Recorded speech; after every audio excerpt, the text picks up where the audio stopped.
Tayyor turing.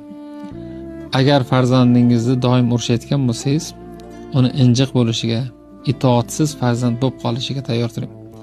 Agar farzandingizni har bir harakatdan kamchilik topib, arzimas narsalar uchun tanqid qilayotgan bo'lsangiz, uni yolg'onchi bo'lishiga tayyor turing.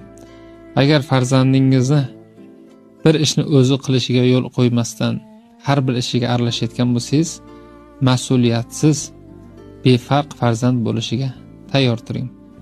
Agar farzandingizni yaxshi bir ishlarini, muvaffaqiyatlarini rag'batlantirmayotgan bo'lsangiz, dangasa farzandni otasi va onasi bo'lishiga tayyor turing.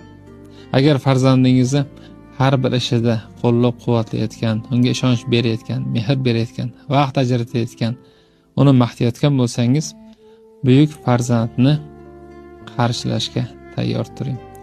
Bolani qanday qilib sindirish oson